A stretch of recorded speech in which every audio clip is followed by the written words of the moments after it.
నేను ఈ మీడియా ముఖంగా నేను ఇప్పటికీ టీఆర్ఎస్ గవర్నమెంట్ గారికి టీఆర్ఎస్ నాయకులకు ఎవరైతే కేటీఆర్ అన్న గారికి కూడా నేను ఒక 2 క్వశ్చన్లు వేయాలనుకుంటున్నాను.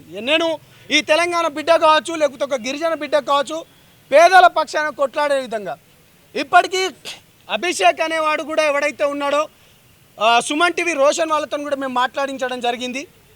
అభిషేక్ అనే వ్యక్తి కూడా టీఆర్ఎస్ పార్టీకి సంబంధించిన వ్యక్తి, బాలాజీ అనేటైన కూడా టీఆర్ఎస్కి సంబంధించిన వ్యక్తి, అదేవిధంగా మధు కూడా వీళ్ళందరూ టీఆర్ఎస్ పార్టీ నుంచి పోటీ చేద్దామని వాళ్ళు కూడా టీఆర్ఎస్ పార్టీకి సంబంధించిన వ్యక్తి. నేను ఒక ఇంటర్వ్యూలో ఒక వ్యక్తితో మాట్లాడించేటప్పుడు కేటీఆర్ గారు కూడా అన్నారట, పూర్తి సమాచారం నేను తెప్పించుకుంటా అని కూడా చెప్పినట. అన్న కేటీఆర్ అన్న, మనమందరం కలిసి ఉద్యమాలు చేసినాం, ఇవాళ ఈ బిడ్డలు మీకు ఓట్లేసిన లంబాడి గిరిజన బిడ్డలు ఇవాళ మీకు ఓట్లేసిన వాళ్ళు వీళ్ళు మన సాక్షాత్తు కేసీఆర్ గారే చెప్పిండ్రు, ఇవాళ వీళ్ళ పక్షాన మీరు ఎందుకు నిలబడట్లేదు? ఇవాళ ఉన్నది కూడా దీంట్లో ఉన్నది కూడా మన బిడ్డలే. ఒకసారి అభిషేక్ కావచ్చు కానీ, లేకపోతే బాలాజీ కావచ్చు కానీ, లేకపోతే మధు కావచ్చు కానీ, మీరు ఎందుకు దీన్ని ముందుకు తీసుకెళ్లడం లేదు మీ పార్టీ తరఫు నుంచి కూడా? ఎందుకంటే జనాలు అనుకుంటున్నారు, లోపట అనుకుంటున్నారు, ఇది మన పైన వద్దు, మీ పార్టీ పైన ఇవాళ మచ్చొద్దు, మేము ఇక్కడ కావాలని ఎవరినో అనడం లేదు. ఇవాళ బాధితులు ఎవరైతే ఉన్నారో బాధితులు చాలా క్లియర్గా ఆ అభిషేక్ అనే అబ్బాయికి చూడండి, బాలాజీ దగ్గర కావచ్చు, మధు దగ్గర కావచ్చు. ఈ విధంగా నేను ఇంకొకటి ముఖ్య విషయం చెప్తున్నాను, సూర్యాపేటలో కూర్చొని బాలాజీని దగ్గర పెట్టుకొని సెటిల్మెంట్ చేస్తున్న వ్యక్తి కూడా ఇవాళ మీరు తెలుసుకోండి ఎవరు అనేది, అని ఏ పార్టీకి అనేది ఆయన సంబంధించి తెలుసుకోండి. బాధితులకు మాత్రమే న్యాయం జరగాలి, మేము ఇక్కడ ఎవరిని టార్గెట్ చేయడం లేదు. నేను మీ మీడియా పక్షాన ఇవాళ ఇక్కడ కూడా వచ్చి ఒక రిక్వెస్ట్ చేస్తున్నాను. ఇప్పటికే మహేష్ కుమార్ గౌడ్ గారు చాలా క్లియర్గా చెప్పిండ్రు, మంగ్లీ గారి పైన కూడా కేసు అయింది, అదేవిధంగా శివ చౌహాన్ వాళ్ళు ఎవరెవరైతున్నారో వాళ్ళందరిపైన కూడా కేసులు అయిందని అంటున్నారు. రైట్, మీ ప్రభుత్వాలు ఏం చేస్తున్నారో మీరు చేయండి. మేము ఒకటే ఈ వేదిక తరపు నుంచి మేము మళ్ళీ చెప్తున్నాము, ప్రాణాలు పోతున్నాయి, చాలామంది పేద బిడ్డలై ప్రాణాలు పోతున్నాయి.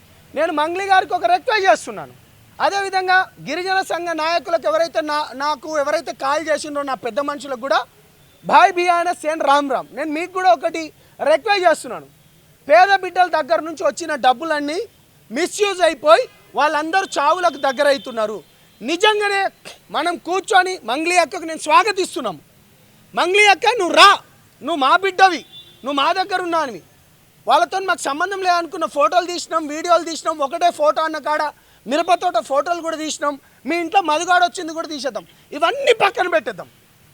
ఇప్పటి వరకు 9 మంది చనిపోయినరు, చేతులు ఎత్తి దండం పెడుతున్నా, ముందుకు రండి.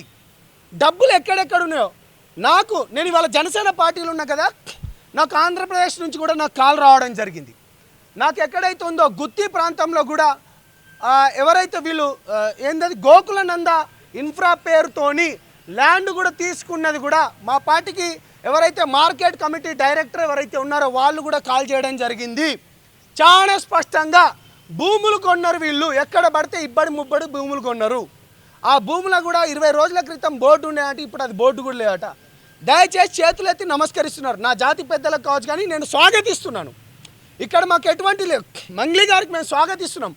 మీరు ఏమాత్రం గతం జరిగిపోయినది, పేద ప్రజల పక్షాన మీరు న్యాయం చేద్దామంటే రండి, కూర్చుందాం, మాట్లాడదాం.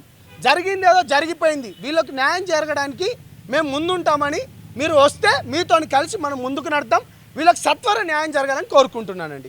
మాకు ఇప్పటిదాకా కూడా ఇట్లాంటి అవకాశాలు అంటే మాకు ఎప్పుడు దొరకలేదు.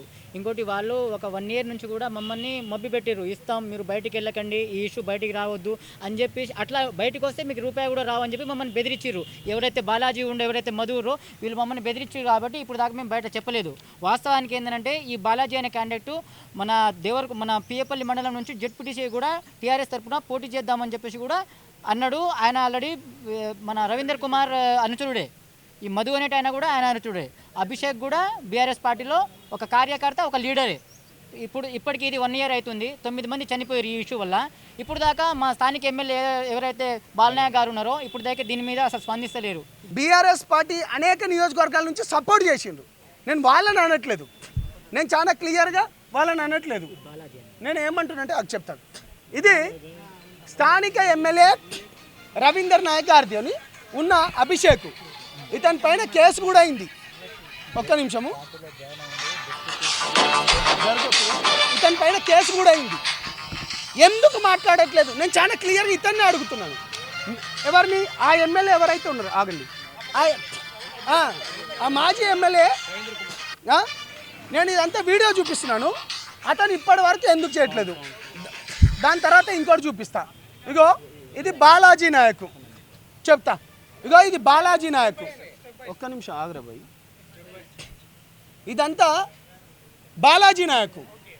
నేనేమంటున్నా అంటే దేవరకొండ ప్రాంతమే. ఒక ఎమ్మెల్యేకు ఆ ప్రాంతంలో జరిగేది తెలియకుండా 5 సంవత్సరాల నుంచి తెలుస్తుందా అన్న? నేను మిగతా అంతా అనట్లేదు. బీఆర్ఎస్ వాళ్ళు కూడా చాలామంది సపోర్ట్ చేసిండ్రు.